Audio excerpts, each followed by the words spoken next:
Yo, what's good, you guys? Josh out here in Singapore. Thank you so much for joining me on the Night Owl podcast. I gotta say, from the bottom of my heart, I appreciate every last one of y'all. I got so many people out in Canada and the US.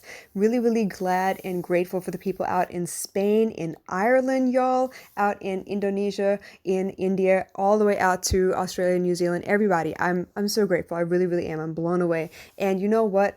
I am going to keep on rocking it just like I always have been. When I started this like 3 years ago, I maybe was the only person listening to my own podcast, mostly to see if I was making any sense or not. But eventually, I kind of stopped doing it to see if people were going to listen. I just started making the content that I felt like making, and that was it. So I've been continuing onwards from there, and I feel pretty good about the things that I'm putting out. And you know what? As all of you already know, this is based on my life, my experiences, the things I run into on a daily basis, content that I consume and how I feel about the content that I've consumed, and then, just epiphanies along the way. So today, I want to kind of take it back to Twitter for a minute because I saw a comment earlier that said, I wish that life was easy enough where I could delete people with the click of a button just like I can on social media. And I kind of want to kind of take care of that for a second because I used to think that way. I really did.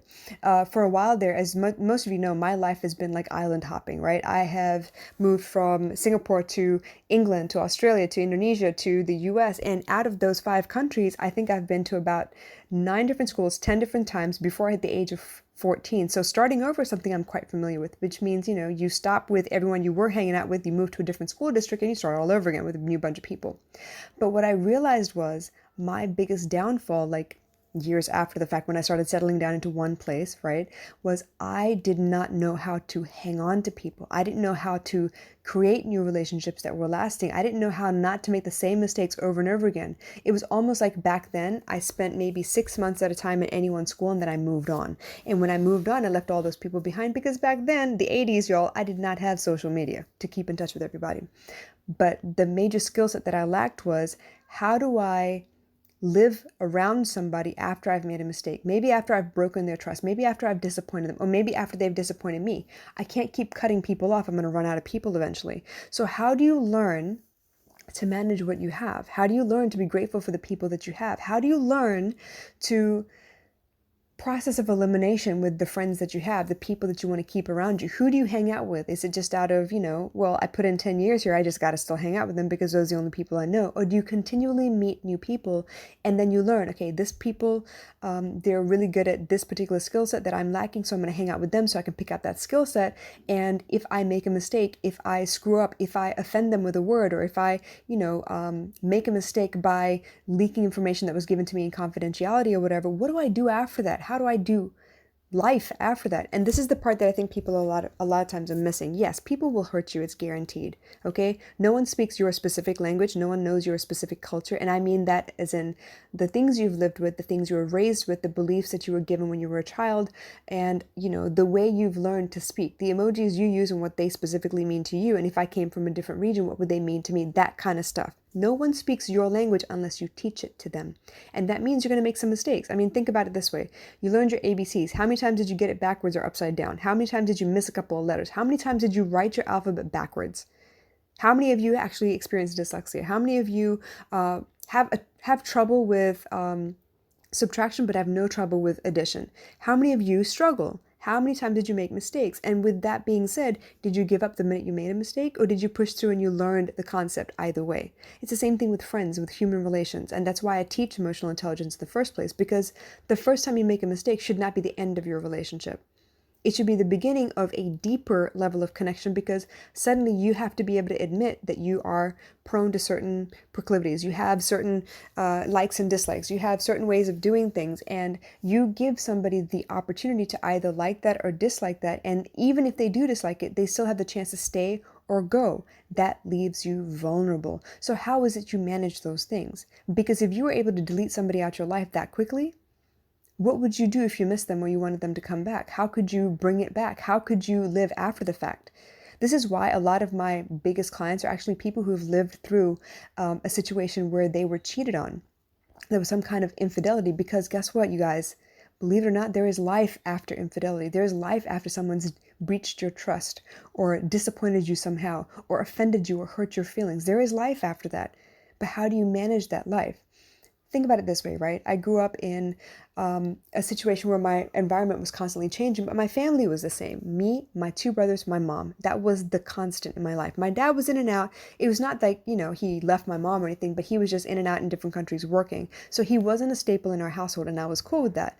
But I needed my mom's approval. I needed my brothers to love me. And what do I do when I upset them? Because invariably I will, is just a guaranteed.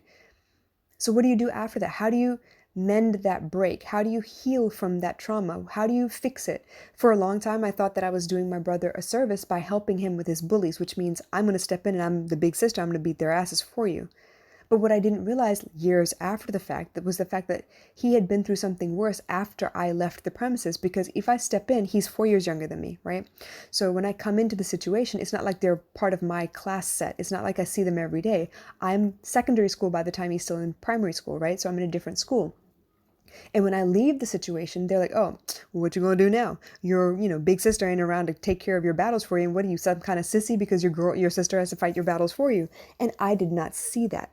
I thought I was protecting him, and I didn't think about what it was leaving behind when I walked away from the situation. And 30 years later, he brought it to my attention. Well, you know what? You made my life worse. But it wasn't that I did anything intentionally bad to him. I thought I was doing the best I could, possibly to help him survive each situation, not knowing that it was making it worse. So it wasn't until he brought that to my attention that I kind of had to break down, and I had to be like, you know what? Okay, yeah, I didn't think about that. Because I was, 6, 7 at the time, and I was doing the best I could, and I didn't realize that there would be a repercussion or a backlash for that. So at that point in time, he couldn't cut me out of his life, and I couldn't cut him out of my life. I need him still. There was still family. How do you live after that situation? How do you come face to face with that person that's hurt you, not knowing that they did, obviously, because you never brought it to your attention until way after the fact because you couldn't talk about it. It was so traumatizing. What do you do after that? How do you mend it after that? Is there an apology that can cover any of that pain?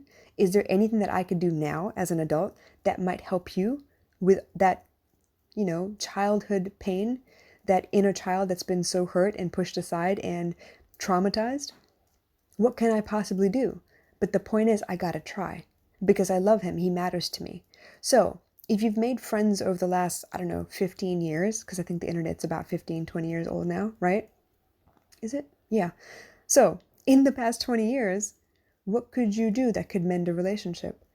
What is a complete, no-go? What topic is completely off limits that you can no longer talk about it? So if anyone broaches the subject, you cut them off immediately.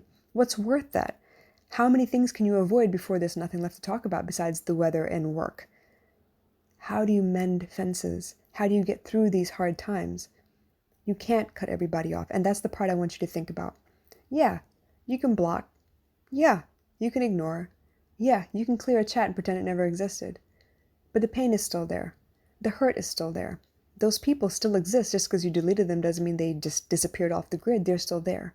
So if you run into them in a place like Singapore, it's freaking small. You're going to run into somebody eventually. What do? How do you handle it? And instead of trying to get past all of that, I would rather teach you how to deal with it so that when it happens, it doesn't knock you over. You don't go into another, mental spiral or go into a nervous breakdown situation because you weren't prepared to handle it. Maybe it doesn't go the way you wanted to. Maybe you were looking for an apology and it never came. How do you reconcile that? How do you manage those things? This is why I teach. Because a lot of times in real life, you're not going to get that apology. You're not going to get the acknowledgement that they did something wrong in the first place, let alone the apology.